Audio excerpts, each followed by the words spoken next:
My YouTube channel commerce top classes.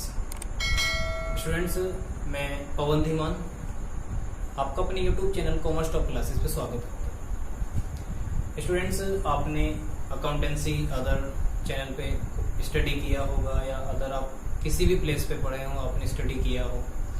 I hope कि जैसा आपको मैं पढ़ाऊंगा इससे बेटर, इससे इजी कॉन्सेप्ट आपको शायद ही कहीं मिल पाए। आज मैं आपके लिए एक टॉपिक लेके आया हूँ। टॉपिक का नाम है admission of a partner. Class 12th में एक अकाउंटेंसी की बुक है आपके पास, पार्टनरशिप की। पार्टनरशिप में एक टॉपिक है और उस टॉपिक में हम बात करेंगे आज, यानी एक चैप्टर है आपका admission of a partner. Students, सबसे पहले हम पार्टनरशिप की बात कर लेते हैं। ये पार्टनरशिप की बुक में 2 and 2 more person profit earn करने के लिए कोई बिजनेस करते हैं, that is called partnership. Partnership return भी होती है, ओरल भी होती है।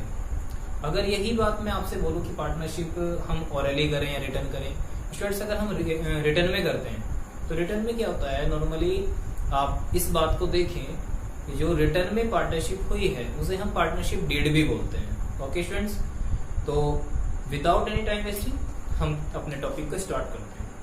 स्टूडेंट, जो हमारा टॉपिक है वो है admission of a partner. Admission of a partner में आपको नॉर्मली 3 अकाउंट बनाने होंगे। वैसे तो स्टूडेंट 4 बनते हैं, लेकिन मैं आज आपको एक ट्रिक भी बताऊंगा। उस ट्रिक से आप उस अकाउंट को नहीं बनाए, उससे डायरेक्ट आपको आंसर निकाल सकते हैं। ओके स्टूडेंट्स, फर्स्ट है एडमिशन ऑफ अ पार्टनर में फर्स्ट अकाउंट बनेगा आपका रिवैल्यूएशन अकाउंट, सेकेंड अकाउंट बनेगा partners capital account and third account बनेगा बैलेंस शीट। मैं आपको यहाँ ये भी बता देता हूँ कि revaluation account, partners capital account, इसके बाद आप कैश या बैंक अकाउंट भी बना सकते हो और फिर आप बैलेंस शीट बना सकते हो। लेकिन ये कहते हैं, ये माना जाता है कि जितने भी टीचर्स होते हैं उनका सबका पढ़ाने का तरीका अलग होता है। सेम यही कॉन्सेप्ट मेरे लिए भी है, मेरा भी एक पढ़ाने का एक अलग वे है। तो मैं यहाँ आपको कैश या बैंक अकाउंट नहीं बनवाऊंगा, सीधा आपको टॉपिक पे लेके चलते हैं। ओके स्टूडेंट्स, फर्स्ट हम बात करते हैं रिवैल्यूएशन अकाउंट की। कौन सा अकाउंट? Revaluation account. स्टूडेंट्स, हम रिवैल्यूएशन अकाउंट बनाते हैं तो रिवैल्यूएशन अकाउंट बनाने के लिए आपको कॉलम बनाना होगा। फर्स्ट कॉलम है आपका पर्टिकुलर्स, सेकंड है आपका अमाउंट, थर्ड है आपका पर्टिकुलर एंड फोर्थ है आपका अमाउंट। ओके स्टूडेंट्स, तो हम यहां से ड्रॉ कर लेते हैं। ये हमारा अकाउंट रेडी हो गया। कौन सा अकाउंट स्टूडेंट्स? ये हम बात कर रहे हैं सिर्फ अभी रिवैल्यूएशन अकाउंट। इतनी बात क्लियर स्टूडेंट्स? ओके स्टूडेंट्स, देखिए हम रिवैल्यूएशन में करते क्या है। रिवैल्यूएशन का मीनिंग होता है किसी चीज को दोबारा आंकना, मतलब दोबारा देखना, उसका जो प्राइस पहले क्या था अब क्या है। सपोज आपकी बिल्डिंग की वैल्यू प्रीवियस ईयर 15 लाख थी एंड नेक्स्ट ईयर 20 लाख हो चुकी है, तो इसका वैल्यूएशन करने के बाद ही तो हमें पता चला ना। तो हम इसमें रिवैल्यूएशन में सिर्फ और सिर्फ अपनी एसेट्स, लायबिलिटी को इंक्रीज डिक्रीज ना देखते हैं, उनका रिवैल्यूएशन करते हैं। क्लियर है? तो स्टूडेंट्स, हम अपने टॉपिक को स्टार्ट करते हैं। स्टूडेंट्स, आपने नॉर्मली 2 बातों को सुना होगा या 2 वर्ड को सुना होगा। बात करते हैं फर्स्ट एसेट्स की एंड सेकंड लायबिलिटी की बात कर लेते हैं। अब आप सोच रहे होंगे कि सर ने एसेट्स भी बोल दिया, लायबिलिटी भी बोल दिया। देखो, एसेट्स भी आपने सुना है, लायबिलिटी भी आपने सुना है। मैं यहाँ फिर सिर्फ और सिर्फ अभी एसेट्स के बारे में डिस्कस कर रहा हूँ। तो हम यहाँ लिखते हैं एसेट्स। मैंने दोनों साइड एसेट्स लिखा, 2 एसेट्स, और यहाँ भी लिखा 2 एसेट्स। ऐसा इसलिए लिखा स्टूडेंट्स, आप थोड़ा सा एक टॉपिक पे आते हैं। मैंने अभी बताया, मैं आपको यहाँ इजी से इजी कॉन्सेप्ट बताऊंगा। फर्स्ट है एसेट्स। अब मैंने दोनों साइड क्यों लिखा? स्टूडेंट्स, कहीं ऐसा होगा कि आपकी जो एसेट्स की वैल्यू है वो डिक्रीज होगी। क्या होगी? डिक्रीज होगी। और कहीं ऐसा होगा कि आपकी एसेट्स की वैल्यू इंक्रीज होगी। क्या होगी स्टूडेंट्स? इंक्रीज। मतलब पहले आपकी एसेट्स की वैल्यू 5 लाख थी, अब 4 लाख हो चुकी है, तो डिक्रीज हुई ना, यानी कम, तो उसे हम डेबिट में लिखेंगे। पहले एसेट्स की वैल्यू 5 लाख थी, अब 6 लाख हो चुकी है, तो उसे हम क्रेडिट लिखेंगे। ऐसा क्यों? स्टूडेंट्स, आपने 11th क्लास में एक टॉपिक पढ़ा होगा या रूल पढ़ा होगा, debit all expenses and credit all income. तो डेबिट ऑल एक्सपेंसेस, जब हमारी एसेट्स कम हो रही है तो हमारे लिए लॉस है, एक्सपेंस है, खर्च है हमारा, यानी हमारी एक्सपेंसेस, हमारी जो एसेट्स थी वो पहले 5 लाख थी, अब 4 लाख हो चुकी है, तो हमारे लिए तो लॉस ही है ना, डेबिट ऑल लॉसेस। और अगर हमारी एसेट्स इंक्रीज हो जाती तो हमारे लिए क्या है? इनकम है, तो ये क्या है? क्रेडिट। क्लियर है? एसेट्स में आप सभी जानते हो, हम बात करें मशीन की, हम बात करें बिल्डिंग की, मशीन, बिल्डिंग, स्टॉक। क्लियर है? यहां क्या होगा? मशीन, बिल्डिंग, स्टॉक, हम इन्हें डिक्रीज होते हुए देखे तो हमने इसे इसलिए इधर लिखा। मान लीजिए आपका जो फर्नीचर है वो इंक्रीज हो रहा है, फर्नीचर क्या हो रहा है? इंक्रीज हो रहा है, तो आप इधर लिख देंगे। मान लीजिए कि आपके पास प्लांट है, आपके पास क्या है? प्लांट है, प्लांट की वैल्यू इंक्रीज हो गई, तो आपने इधर लिखा। आप हमेशा ध्यान रखें, आप जब आरएफबीडी करते हो, आरएफबीडी क्या होती है स्टूडेंट्स? आप सबसे पहले डेटर को समझें, सबसे पहले किसे समझें? डेटर्स को। डेटर्स नॉर्मली स्टूडेंट्स आपके 3 टाइप्स होते हैं। फर्स्ट है गुड डेटर, सेकंड है डाउटफुल डेटर, थर्ड है बैड डेट। अब गुड डेटर क्या होते हैं, मैं आपसे बात करूं, फर्स्ट मैंने बताया आपको गुड डेटर, सेकंड मैं आपसे बात कर रहा हूं doubtful debtor, doubtful debtors, and last बात करता हूं आपसे बैड डेटर्स। ओके स्टूडेंट्स, अब गुड डेटर्स कौन होते हैं? तो गुड डेटर्स होंगे आपके जिनके पास जितना पैसा गया उतना ही पैसा आना है, या जिनके पास जितना पैसा आया उनके पास उतना ही पैसा जाना है, यानी गुड है। डाउटफुल क्या होते हैं? जिनके पास जितना पैसा गया उतना भी आ सकता है, उससे कम भी आ सकता है, नहीं भी आ सकता, यानी हम डाउट में। और बैड, बैड का जैसा मीनिंग ही बैड है, यानी बुरा है। तो जिसके पास जितना पैसा चला गया है उससे कोई पैसा नहीं आना, यानी बैड डेटर्स। इतनी बात क्लियर है स्टूडेंट्स? हम डेटर्स पे जो आरएफबीडी या एडजस्टमेंट करते हैं या परसेंटेज लगाते हैं, वो एक क्वेश्चन अगर मैं नॉर्मली यहाँ आपसे ये डिस्कस कर लूं कि डेटर्स पे हम कितनी तरह से एडजस्टमेंट कर सकते हैं, तो स्टूडेंट्स याद रखने का कॉन्सेप्ट ध्यान रखिएगा। डेटर्स के टाइप्स भी 3, डेटर्स पे एडजस्टमेंट भी 3 टाइप से ही होगी। क्लियर है? मैंने क्या कहा आपको? डेटर्स के टाइप्स भी 3, good debtors, doubtful, bad debt. Debtors पे हम जो एडजस्टमेंट करते हैं वो भी 3 टाइप से ही करते हैं। फर्स्ट बैड डेट,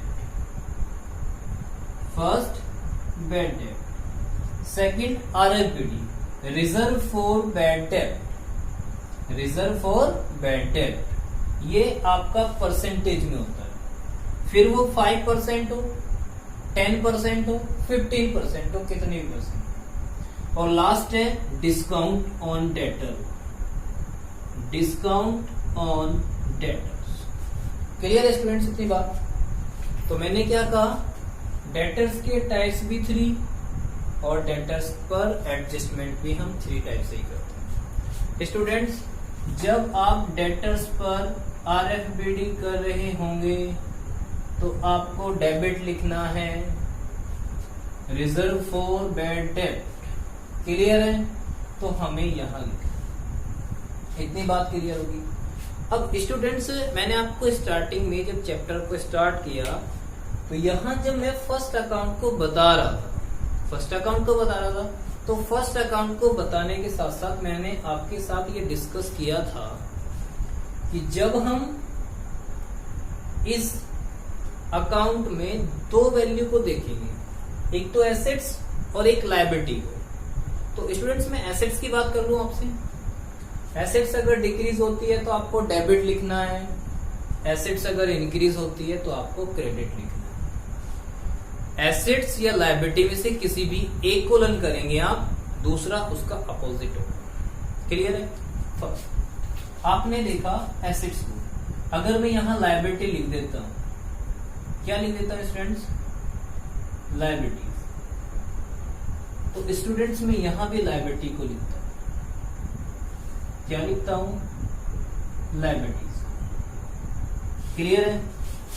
अब स्टूडेंट्स आप ये सोचेंगे सर ने पहले यहां एसेट्स लिखा, इधर भी एसेट्स लिखा, सर ने यहां लायबिलिटी को लिखा, इधर भी लायबिलिटी लिखा। यस, मैंने कहा आपको कि या तो आप एसेट्स को याद रख लें या आप लायबिलिटी को याद रख लें। अगर आप एसेट्स को याद रख रहे हैं तो लायबिलिटी को याद न रखने की रिक्वायरमेंट नहीं होगी, और अगर आप लायबिलिटी को याद रख रहे हैं तो एसेट्स को रखने की रिक्वायरमेंट नहीं होगी। कैसे? स्टूडेंट्स आप सभी को मैंने बताया अभी कि अगर एसेट्स डिक्रीज होगी तो आप डेबिट लिखेंगे।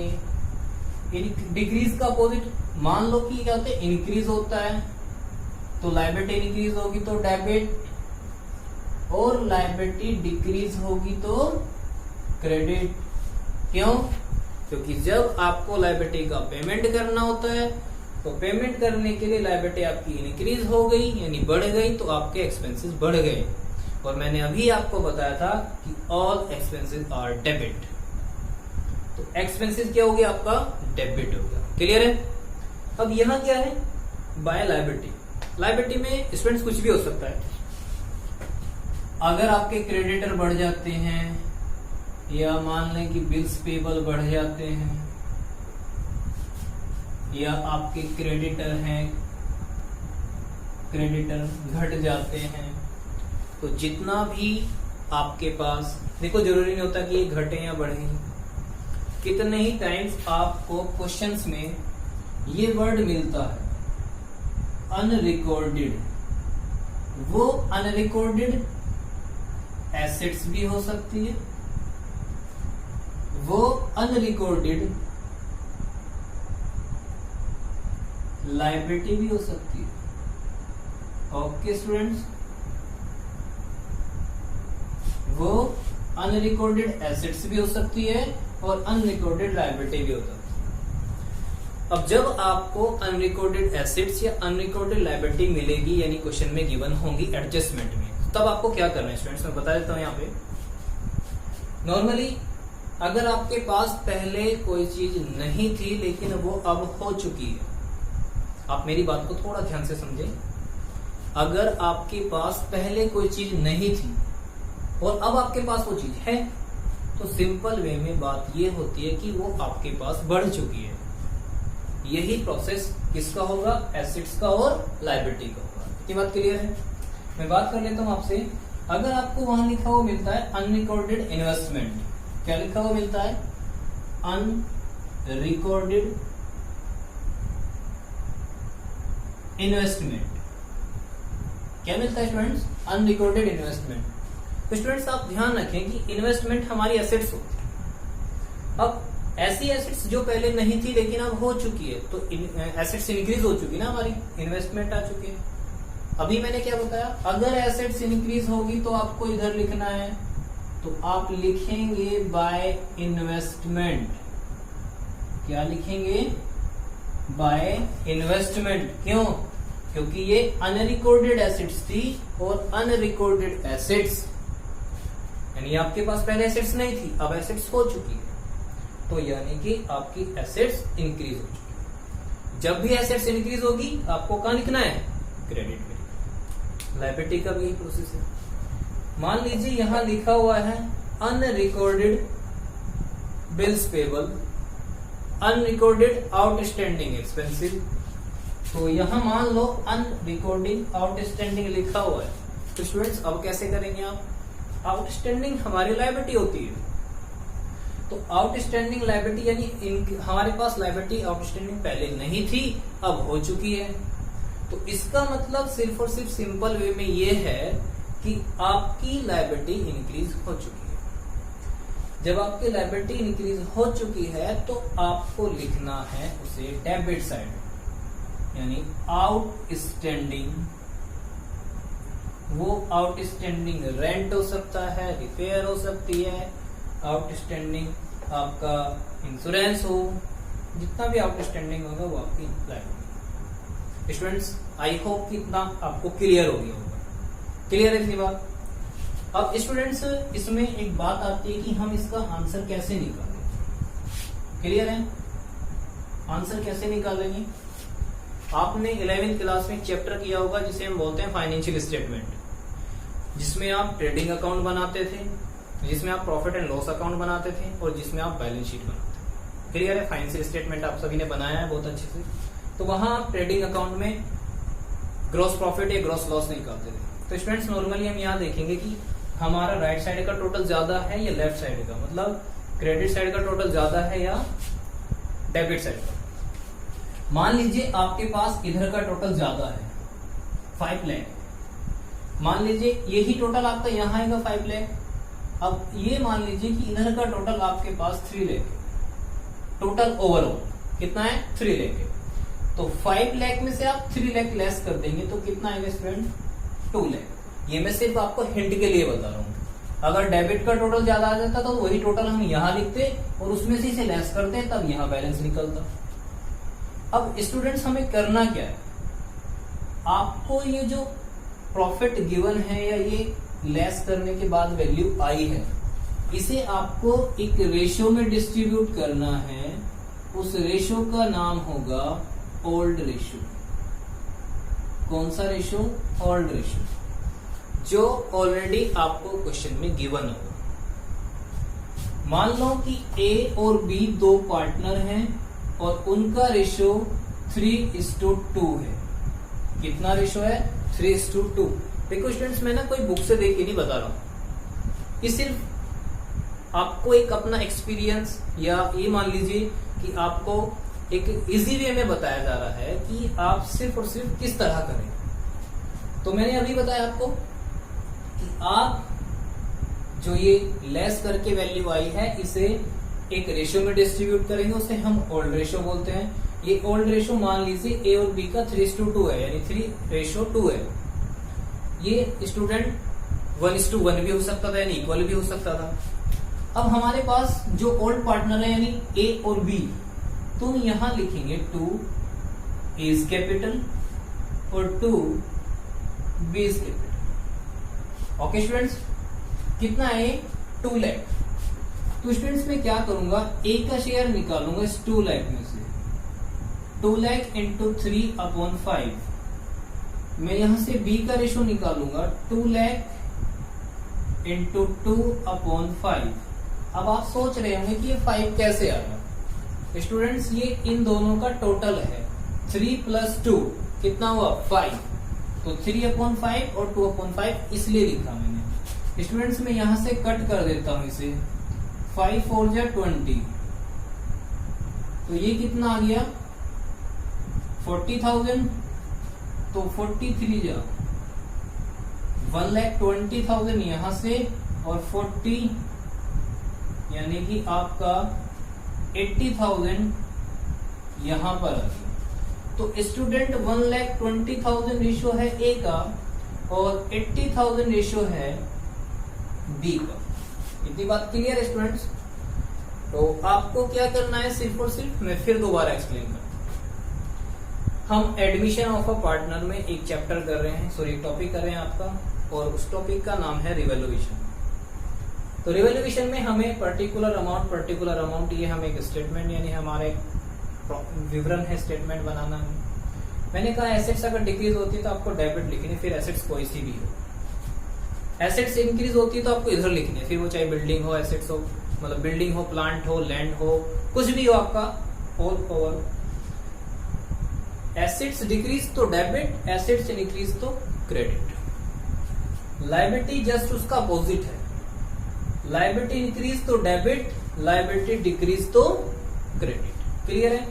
अगर क्रेडिट का टोटल ज्यादा है तो वही टोटल दोनों साइड, उसमें से वन साइड का टोटल लेस करने के बाद जो बैलेंस आएगा उसे हमें एक रेशियो में डिस्ट्रीब्यूट करना है, जिसे हम बोलेंगे क्या, ओल्ड रेशियो। ये ओल्ड रेशियो इक्वल रेशियो भी हो सकता है, कैपिटल रेशियो भी हो सकता है और क्वेश्चन में गिवन भी हो सकता है, जैसे मैंने यहाँ कैलकुलेट किया।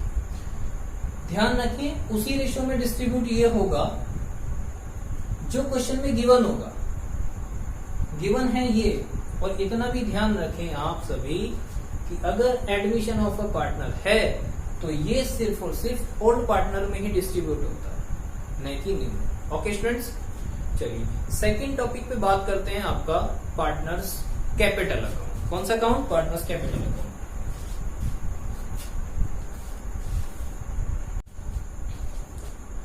स्टूडेंट सेकंड टॉपिक है आपका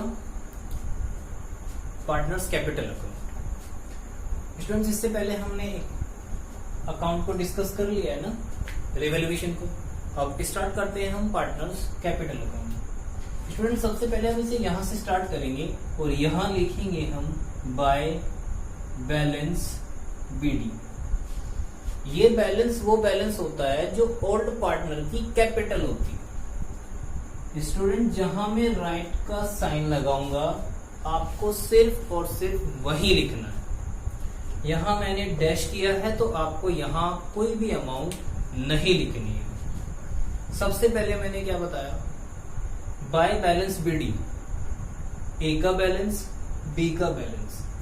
ये बैलेंस वो बैलेंस होता है स्टूडेंट जो बैलेंस शीट में आपको to A's capital to B's capital करके गिवन होता है। क्लियर है? ओके स्टूडेंट्स, सेकंड हम बात कर लेते हैं। आपको यहां लिखना है बाय जनरल रिजर्व। क्या लिखना है स्टूडेंट्स? जनरल रिजर्व लिखना है। स्टूडेंट्स आपको जनरल रिजर्व में एक अमाउंट गिवन होगी क्वेश्चंस में, तो आपको उस जनरल रिजर्व को डिस्ट्रीब्यूट करना है। मान लीजिए जनरल रिजर्व की अमाउंट है,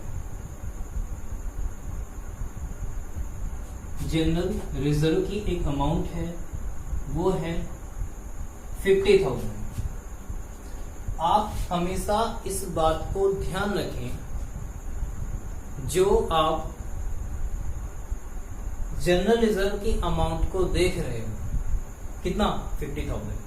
तो स्टूडेंट्स इस अमाउंट को भी आपको उसी रेशियो में डिस्ट्रीब्यूट करना है जिसमें आपने रिवैल्यूएशन के प्रॉफिट या लॉस को डिस्ट्रीब्यूट किया था। अभी मैंने जब रिवैल्यूएशन का फॉर्मेट बताया, आपको एक्सप्लेन किया, तो वहां आपने 2 लाख को 5 लाख माइनस 3 लाख 2 लाख को आपने एक रेशियो में डिस्ट्रीब्यूट किया था जिसका नाम था ओल्ड रेशियो। तो स्टूडेंट यहां भी आपको ओल्ड रेशियो में ही डिस्ट्रीब्यूट करना है, यानी वहां 3:2 था तो यहां भी 3:2 ही है उसी क्वेश्चन का। तो आप इसे यहां लिखेंगे सिर्फ। सबसे पहले बाय बैलेंस बीडी, ये बैलेंस वो बैलेंस होता है जो हमें सिर्फ और सिर्फ किसका बैलेंस लिखना होता है? ओल्ड पार्टनर का। Bye general reserve. स्टूडेंट्स अगर मैं यहां बात करूं आपसे कि जितने भी आपके फंड हैं, कौन से? इंटरनल या एक्सटर्नल? इंटरनल। जितने भी आपके रिजर्व हैं, इंटरनल आपके फंड हैं, all fund. Workman compensation fund होता है, जनरल रिजर्व होता है। एक आपका नॉर्मली आपको देखने को मिलेगा कि बाय प्रॉफिट एंड लॉस, तो इसे भी आपको डिस्ट्रीब्यूट करना है। इसे डिस्ट्रीब्यूट करने के लिए आपको किसी अदर रेशो को निकालने की रिक्वायरमेंट नहीं होती। आपको सिर्फ और सिर्फ रिजर्व को, फंड को, प्रॉफिट एंड लॉस को ओल्ड रेशियो में ही डिस्ट्रीब्यूट करना होता है। किस रेशियो में स्टूडेंट्स? ओल्ड रेशियो में। तो ये ओल्ड रेशियो आपको ये रहा गिवन, जिसमें आपने 2 लाख को डिस्ट्रीब्यूट किया था। इतनी बात क्लियर है?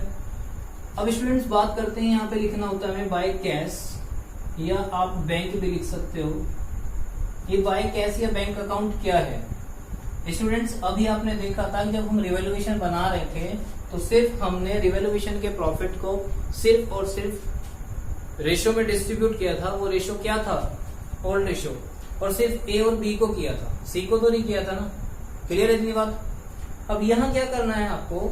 ये फंड यहाँ डिस्ट्रीब्यूट होगा, यहाँ होगा और यहाँ नहीं होगा, यानी ओल्ड पार्टनर में डिस्ट्रीब्यूट होगा, यहाँ भी होगा, यहाँ भी, यहाँ नहीं होगा।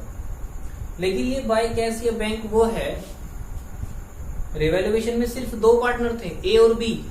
जब हम पार्टनर्स कैपिटल अकाउंट बना रहे हैं तो पार्टनर्स कैपिटल अकाउंट में हम सिर्फ और सिर्फ इस बात को देखेंगे कि हमें ये कैश या बैंक है क्या।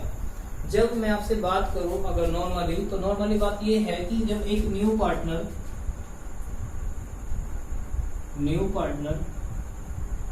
एडमिट होगा, जब न्यू पार्टनर क्या होगा, एडमिट होगा, तो वो स्टूडेंट नॉर्मली अपने साथ कैपिटल लेके आएगा और गुडविल लेके आएगा। क्या लेके आएगा, कैपिटल। तो ये बाय कैश बाय बैंक वो बैलेंस है जो न्यू पार्टनर अपनी कैपिटल लेके आया। क्लियर, बाय कैश या बाय बैंक के नाम से लिखेंगे। इतनी बात क्लियर है। नेक्स्ट चलते हैं स्टूडेंट्स, हमें यहां लिखना है गुडविल। क्या लिखना है, गुडविल लिखना है। आप सभी ध्यान रखें, अगर मैं गुडविल को बहुत इजी एक्सप्लेन करना चाहूं तो बहुत इजी एक्सप्लेन कर सकता हूं आपके सामने, लेकिन सबसे पहले आपको यह समझना होगा कि गुडविल होती क्या है। Goodwill is a intangible assets. आप गुडविल को सिर्फ फील कर सकते हो, ना ही देख सकते हो, ना ही टच कर सकते हो। इतनी बात क्लियर है। तो स्टूडेंट मैंने अभी आपको बताया, जब न्यू पार्टनर एडमिट होता है तो वो हमेशा अपने साथ एक तो कैपिटल लेके आएगा और एक गुडविल लेके आएगा। इतनी बात क्लियर है। लेकिन कैपिटल को हमने लिखा बाय कैश या बैंक लिख सकते हैं आप इजीली। तो यहां नहीं लिखना, यहां नहीं लिखेंगे, जो लेके आया उसी के कॉलम में लिखेंगे। यानी न्यू पार्टनर सी है तो सी लेके आया और सी के कॉलम में हमने कैश को लिखा। लेकिन यहाँ गुडविल है सी की। तो स्टूडेंट आप एक बहुत अच्छा सा टॉपिक, बहुत अच्छी बात ध्यान रखें। मैंने लिखा गुडविल। एक goodwill he admission of a partner में एक गुडविल ही ऐसा पॉइंट है जो सिर्फ और सिर्फ सैक्रिफाइस रेशियो में डिस्ट्रीब्यूट होता है। किस रेशियो में, सैक्रिफाइस रेशियो में। क्लियर है इतनी बात। कैसे स्टूडेंट, आपने रेशियो को कैलकुलेट करना सीखा होगा। गुडविल को हम हमेशा सैक्रिफाइस रेशियो में ही डिस्ट्रीब्यूट करते हैं। किस रेशियो में, सैक्रिफाइस रेशियो में। अब स्टूडेंट सैक्रिफाइस रेशियो निकलता कैसे है, कोई स्टूडेंट बताएगा मुझे? बिल्कुल मैं बताता हूँ स्टूडेंट। हम हमेशा गुडविल को सैक्रिफाइस रेशियो में डिस्ट्रीब्यूट करेंगे और सैक्रिफाइस रेशियो इज इक्वल होता है old ratio minus new ratio, old minus new. Clear है। तो स्टूडेंट हमें गुडविल को ओल्ड पार्टनर को ही देना है, यानी गुडविल में सिर्फ और सिर्फ हिस्सा किसका है, ओल्ड पार्टनर्स का है। तो ओल्ड पार्टनर्स ए और बी हैं।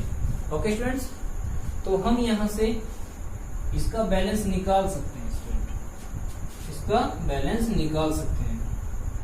लेकिन यहां अभी आपको एक पॉइंट और लिखना है। जरा बताइए, इससे पहले हमने कौन सा अकाउंट बनाया? इससे पहले हमने रिवैल्यूएशन अकाउंट बनाया। हमारा रिवैल्यूएशन का बैलेंस टू साइड आया था। हमने लिखा था 2 एस कैपिटल 2 बीस कैपिटल। 1,20,000 ए का लिखा, 80,000 बी का लिखा। तो स्टूडेंट जितना हमने वहां बैलेंस निकाला है उसे यहां लिखेंगे क्रेडिट साइड में। तो बाय रिवैल्यूएशन अकाउंट, तो रिवैल्यूएशन अकाउंट कितना है, 120 और 80। सी का तो कुछ है ही नहीं बैलेंस। क्लियर है। अच्छा, अगर वहां डेबिट आया था रिवैल्यूएशन में तो हमने क्रेडिट लिखा, और स्टूडेंट अगर वहां पे क्रेडिट आ जाता तो हमें यहां से डेबिट लिखना होता। इतनी बात क्लियर है। ओके स्टूडेंट्स, बात करते हैं हम नेक्स्ट टॉपिक। नेक्स्ट क्या है हमारा, हम टोटलिंग की बात कर लेते हैं। तो टोटलिंग में हमें इसका टोटल बस यहाँ एक ही अमाउंट आती है, ये उसकी कैपिटल है, इन तीनों का टोटल है। तो यही टोटल यहाँ लिख देते हैं, किस नाम से, टू बैलेंस सीडी के नाम से, ए बी और सी। इतनी बात समझ में आ गई। चलो अब आप ये सोच रहे हो क्या इधर एक भी अमाउंट नहीं आती? आती है। ये रिवैल्यूएशन का बैलेंस जब डेबिट ना आके क्रेडिट आया हो, रिवैल्यूएशन में बाय साइड आया हो, जैसे 2 लाख आया था हमारा, 120 80 डेबिट साइड आया था। अगर वही क्रेडिट साइड आ जाता तो उस क्रेडिट को हम यहां लिखते, टू रिवैल्यूएशन अकाउंट 120 80, यहां कुछ नहीं आता। अच्छा, सिर्फ और सिर्फ एक ही बैलेंस आता है इधर? नहीं, और भी आते हैं। जैसे मैं मान लूं कि गुडविल का कुछ पार्ट दोनों पार्टनर ने एडजस्ट कर लिया, ने निकाल लिया, या हम मान लें कि उन्हें डिस्ट्रीब्यूट कर दिया। क्लियर है स्टूडेंट। जब गुडविल डिस्ट्रीब्यूट होगी तो यहां लिखेंगे, लेकिन जब गुडविल का कुछ पार्ट विड्रॉ कर लिया जाएगा तो हम उस केस में गुडविल को यहां भी लिखेंगे। इतनी बात क्लियर है। तो इधर मैंने आपको बताया कि इधर 2 पॉइंट आते हैं। रिवैल्यूएशन का बैलेंस जब क्रेडिट आया हो तब इधर ट्रांसफर करना है, या गुडविल को विड्रॉ किया जा रहा हो तब इधर लिखेंगे। इतनी बात क्लियर है? ओके स्टूडेंट्स, इसके बाद हम अपने टॉपिक पे चलते हैं नेक्स्ट पे। रिवैल्यूएशन हमारा हो चुका है, यस सर। पार्टनर्स कैपिटल हो चुका है, यस। उसके बाद क्या बचता है? Balance sheet. इतनी बात क्लियर है? ओके स्टूडेंट्स, अभी आप यहां तक नोट कीजिए, उसके बाद आगे चलते हैं, या आप इसका स्क्रीनशॉट ले लीजिए, उसके बाद आगे चलते हैं। ओके स्टूडेंट्स, चलो मैं वन टाइम फिर एक्सप्लेन कर सकता हूं अगर किसी को डाउट है। चलो मैं वन टाइम और एक्सप्लेन कर सकता हूं। सबसे पहले यहां लिखना है बाय बैलेंस बीडी। ये बैलेंस वो बैलेंस होगा जो क्वेश्चन में आपको लायबिलिटी साइड गिवन होता है, capital A is capital, B is capital. जितना भी जनरल रिजर्व होगा या रिजर्व होगा उसे डिस्ट्रीब्यूट कर देंगे किस रेशो में? ओल्ड रेशो में। जितने भी फंड होंगे सबको डिस्ट्रीब्यूट कर देंगे ओल्ड रेशो में। जितना भी प्रॉफिट एंड लॉस होगा डिस्ट्रीब्यूट कर देंगे ओल्ड रेशो में। लेकिन ध्यान रहे ये सभी वही डिस्ट्रीब्यूट हो रहे हैं जो लायबिलिटी साइड लिखा हुआ है। अगर profit and loss asset side आ जाए तो यहां डिस्ट्रीब्यूट होगा। उसके बाद है कैशियर बैंक। ये कैशियर बैंक वो है जो न्यू पार्टनर कैपिटल लेके आया। ये गुडविल है, गुडविल को हमेशा ओल्ड पार्टनर ही डिस्ट्रीब्यूट करते हैं। ध्यान रखें, सिर्फ गुडविल ही एक ऐसा पॉइंट होता है जो सिर्फ और सिर्फ सैक्रिफाइस रेशियो में डिस्ट्रीब्यूट होता है। सैक्रिफाइस रेशियो इज इक्वल होता है old ratio minus new ratio. इतनी बात क्लियर है? उसके बाद आगे चलते हैं। इसमें आगे बताया गया यहाँ पे रिवैल्यूएशन। ये रिवैल्यूएशन का बैलेंस वो बैलेंस है जो आपने रिवैल्यूएशन में डेबिट साइड निकाला। क्लियर है? ओके स्टूडेंट्स, अब हमें यहाँ पे टोटलिंग करके उसका क्या करना है? बैलेंस निकालना। क्लियर है? नेक्स्ट टॉपिक पे चलते हैं, नेक्स्ट अकाउंट पे चलते हैं जो आपका अकाउंट है बैलेंस शीट। ओके स्टूडेंट,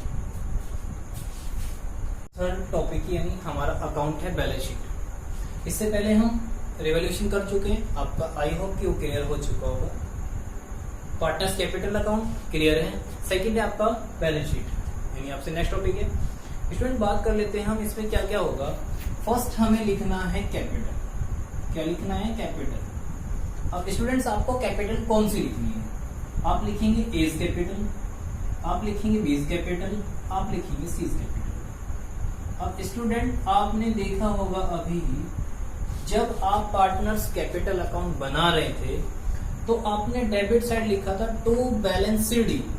लिखा था अभी आपने टू बैलेंस सीडी। तो ये वो बैलेंस है।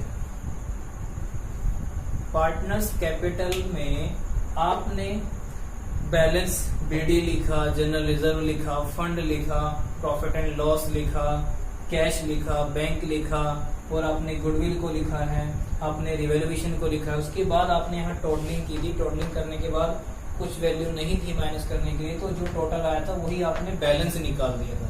वही बैलेंस टू बैलेंस सीडी था, तो वही बैलेंस आपको यहाँ लिखना है स्टूडेंट। क्लियर है? अब क्वेश्चन में अगर आपको क्रेडिटर गिवन है तो क्रेडिटर लिखने हैं। क्वेश्चन में आपको बिल्स पेबल गिवन है तो बिल्स पेबल लिखने हैं। स्टूडेंट हम इसे शॉर्ट में अगर आप बोलते हैं तो बीबी बोलते हो आप इसे। इतनी बात क्लियर है? आपकी कोई भी अनरिकॉर्डेड लायबिलिटी है तो उसे लिखना। ओके स्टूडेंट, मैं आपसे एक बात और बता देता हूं। अगर आपने क्रेडिटर की अमाउंट को इंक्रीज या डिक्रीज किया है, मेरी बात को ध्यान से सुनेंगे आप सभी। अगर आपने creditor, bills payable, unrecorded liability या क्रेडिटर या बिल्स पेबल बीपी, इनकी अमाउंट कोई भी रिवैल्यूएशन में इंक्रीज या डिक्रीज की है तो आप उसे यहाँ प्लस या माइनस करके लिखेंगे। कैसे? मान लीजिए आपके जो क्रेडिटर थे वो पहले 5 लाख थे,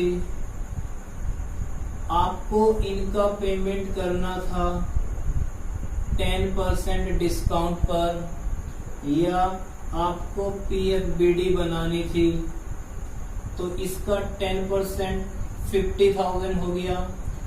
5 लाख में से 50 गया, 4,50,000। तो अब आप अमाउंट यहाँ 4,50,000 लिखेंगे। कुल मिलाकर मीनिंग ये हुआ कि जब आप क्रेडिटर या बिल्स पेबल के अमाउंट को लिखें तो आप रिवैल्यूएशन में यहाँ देख लें कि वो क्वेश्चन इजी है या नहीं, या आपने इस क्वेश्चन में कुछ एडजस्टमेंट की है या नहीं। नेक्स्ट स्टूडेंट बात कर लेते हैं एसेट्स की। इसके अलावा यहाँ अगर कोई टॉपिक नहीं आता, इधर कोई एंट्री नहीं आती है। अब यहाँ लिखते हो बिल्डिंग, क्या लिखते हो स्टूडेंट? बिल्डिंग। अब यहाँ लिखेंगे प्लांट, अब यहाँ लिखेंगे मशीन, अब यहाँ लिखेंगे फर्नीचर, आप यहाँ लिखेंगे फर्नीचर, आप यहाँ लिख लेते हो पेटेंट, क्लियर है? आप यहाँ लिख लेते हो डेटर, क्लियर है इतनी बात स्टूडेंट? डेटर लिख लिया आपने। अब आप सभी यहाँ लिखेंगे कैश, क्या लिखेंगे? कैश। स्टूडेंट यहाँ वो टॉपिक आएगा जिसकी वजह से मैंने आपको कैश अकाउंट नहीं बनाया। पहले हम building, plant, machine, furniture, patent, debtor की बात कर लेते हैं। स्टूडेंट मैंने आपको बताया था ना कि रिवैल्यूएशन में अगर आपकी बिल्डिंग इंक्रीज होती है तो उसकी वैल्यू को क्रेडिट में लिखेंगे, डिक्रीज होती है तो डेबिट में लिखेंगे। तो स्टूडेंट अगर यहाँ बिल्डिंग आपकी वैल्यू थी पहले 5 लाख, फिर बढ़ गई 6 लाख हो गई, यानी 1 लाख बढ़ गई थी, तो यहाँ बढ़ी हुई वैल्यू लिखेंगे 6 लाख। प्लांट पहले 4 लाख थे, 2 लाख हो गए, तो 2 लाख यानी 3 लाख घट चुके हैं तो 2 लाख लिखेंगे। मतलब जितनी परसेंट में वैल्यू है। पता कैसे चलेगा? आपने बिल्डिंग को डेबिट में लिखा या क्रेडिट में लिखा, ये देखना है। क्रेडिट में लिखा तो बिल्डिंग की वैल्यू बढ़ी होगी, और अगर इंक्रीज हो जाती है, बढ़ जाती है, तो आपको उसे प्लस करके लिखना है। अगर प्लांट की वैल्यू डिक्रीज हो जाती है तो उसे घटा कर लिखना है। सेम यही मशीन का भी है, फर्नीचर भी है, पेटेंट भी है। डेटर की बात कर लेते हैं। डेटर मान लो आपके 50,000 थे, 5% आपने RABD लगा दी, 2500 आ गया, तो 50,000 लेस करेंगे 2500, तो 47,500 आप यहाँ लिखेंगे। इतनी बात क्लियर है? कुल मिलाकर स्टूडेंट ये बात होती है कि एसेट्स अगर आपकी इंक्रीज हुई है तो उसे प्लस करके लिखना है जितनी भी वैल्यू इंक्रीज हुई है। एसेट्स आपकी डिक्रीज होती है तो उसे लेस करके लिखना है जितनी वैल्यू डिक्रीज हुई है। डेटर्स का हो गया। अब स्टूडेंट कैश की बात कर लेते हैं। स्टूडेंट सबसे पहले आप लायबिलिटी साइड का टोटल कीजिए। जब आप लायबिलिटी साइड का टोटल कर लेंगे, यही टोटल आपको यहाँ लिखना है। इतना टोटल आ गया।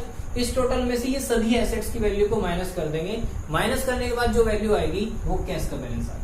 एक टॉपिक तो एक मेथड तो ये है आपका, मतलब मेथड नहीं स्टूडेंट्स, हम ये नहीं कह सकते मेथड है, हम ये कह सकते हैं कि ये मेरी खुद की बनाई हुई ट्रिक है। आप लायबिलिटी का टोटल कीजिए। लायबिलिटी का टोटल जो है वो यहाँ लिखिए, उसमें से इन सभी को क्या कीजिए? माइनस कीजिए। माइनस करने के बाद जो वैल्यू आएगी वो क्या आएगी? कैश आएगा, कैश का बैलेंस आएगा। ये तो स्टूडेंट मेरा खुद का तरीका है। आप कैश का बैलेंस इस तरह भी निकाल सकते हैं। कैश का बैलेंस हो, बैंक का बैलेंस हो, या न्यू पार्टनर की कैपिटल हो, न्यू पार्टनर कैपिटल यानी कैपिटल ऑफ न्यू पार्टनर, उसके बाद गुडविल हो, इन सभी का टोटल कैश का बैलेंस है। आप इसे भी लिख सकते हैं, यानी इसमें से और इसमें से जो माइनस करके वैल्यू आई है वो कैश का बैलेंस आया है। अगर आप इस तरह नहीं निकाल सकते तो cash at bank, cash in hand, cash at bank या कैश का बैलेंस, न्यू पार्टनर्स की कैपिटल, जो न्यू पार्टनर गुडविल लेके आया तब इससे आप निकाल सकते हैं। क्लियर है? अच्छा स्टूडेंट्स, एक बात और बता देता हूं मैं आपको। अगर गुडविल इन फ्यूचर ऐसा होता है कि गुडविल को फर्म से विड्रॉ कर लिया गया यानी निकाल लिया गया, तो उस केस में गुडविल नहीं आएगी। फिर कैश का balance cash, bank plus new partner की कैपिटल, यही निकलेगा। ये सिर्फ और सिर्फ एडमिशन की बात कर रहा हूं। क्लियर है? अगर गुडविल को विड्रॉ कर लिया जाता है तो आप उस केस में गुडविल को यहां नहीं लिखेंगे। ओके स्टूडेंट्स, आई होप कि आपको तीनों अकाउंट समझ आए होंगे। आपने बहुत अच्छे से पढ़ा होगा, इंटरेस्ट लिया होगा इसमें। अगर आपको समझ आया तो मेरा चैनल सब्सक्राइब कीजिए, लाइक कीजिए और शेयर कीजिए स्टूडेंट्स, ताकि आपको नेक्स्ट वीडियो की नोटिफिकेशन जल्दी से जल्द मिल सके। Okay student, thank you.